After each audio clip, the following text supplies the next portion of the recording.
Hey guys, I'm going to show you my gravel bike. It's a Kona Rove DL. Has a steel frame and fork, 1x SRAM drivetrain, and to make it stop, I have cable actuated hydraulic brakes, as well as a few other choice upgrades. It's for gravel roads, tarmac, mellow, single track, and yeah, just about everything else in between. The Kona Rove line has been a gravel favorite for years now. It's not trying to be a 90s hardtail, nor is it trying to be a gravel race bike. It did, however, race Rebecca's Private Idaho, and it was a blast there. Kona built the Rove to be inspired by mountain biking, but noticeably more touring oriented. What this means is that the Kona Rove rides awesome loaded up with gear. It's just a really great overall bikepacking rig. Some racy gravel bikes are just road bikes with added tire clearance, and their geometries reflect that, wanting to keep a racy feel. However, once loaded, some of those bikes can be a little bit out of their comfort zone. This bike, however, is just as fun to ride unloaded as it is to ride loaded. The handling is playful and fun. The riding position is comfortable enough so you can stay in the saddle all day long. The tubing is lively, smoothing out the bumps, but not feeling like a noodle. All in, the Kona Rove is just a well-designed bikepacking machine.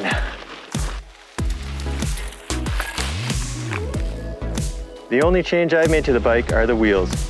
Sugar Wheel Works hand-built me an outstanding set of wheels. They're in Portland, Oregon, and have been building custom wheels for over a decade. They spec out each set specifically for your needs, factoring in your bike, your riding style, usual cadence, what you're carrying, preferred tire, etc., to make a set of wheels that are dialed to ride how you want them to, and to hold up for years to come. For me, Astral spec'd out their Outback alloy rims, and Astral designs their rims to be easy to set up tubeless so that you can seat the tires with just a hand pump. They are 25 millimeters wide internally and built for carrying the extra weight of bikepacking gear while still weighing just 430 grams. They're an asymmetric rim, which means the spoke holes are off-center. This improves the spoke tension balance by 30%, a benefit on long tours. I run them tubeless, and Astral designs their rims so you can seat the tires with just a hand pump. The rims are laced to Chris King hubs using Sapim race spokes. Let's not skip over those Chris King hubs. Looks aside, Chris King makes all their parts, including the bearings, in Portland, Oregon.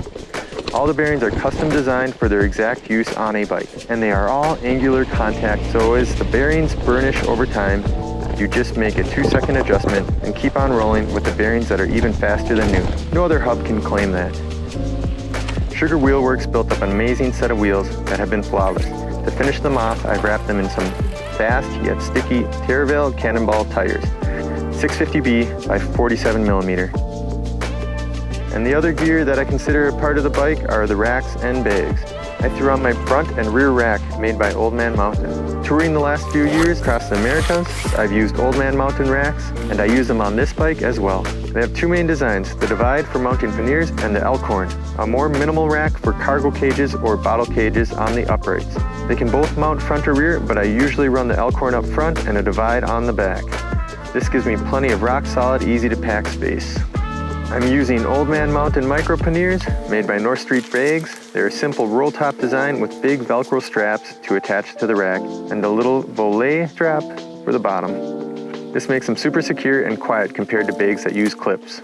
On both of the decks I have an Old Man Mountain trunk bag, also made by North Street Bags. The deck of the rack makes it easy to strap on little things like sandals or my Rare Gear fly rod, and keep them easy to access for impromptu fishing spots or river crossing that I want to swap to my sandals. It's also nice to be able to leave a rain fly rolled up and strapped to the deck if it rained the night before, rather than stuff the wet gear back in my dry bag. On my Elkhorn, I run King Cage Many-Thing cages. They look and work great. Add a couple volet straps and I can attach any dry bag or Nalgene and not have to think about it. Last, I have a custom frame bag made by Merit Gear in Amsterdam.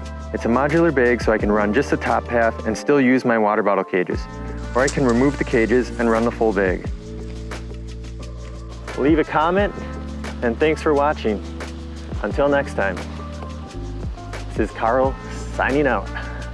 The Loam and Gravel Society is chartered by Old Man Mountain and Robert Axle Project, maker of the most versatile racks and finest through axles available. We are patroned by NOG, lighting up the night for over 20 years, Rare Gear, telescoping fly rods that are always ready.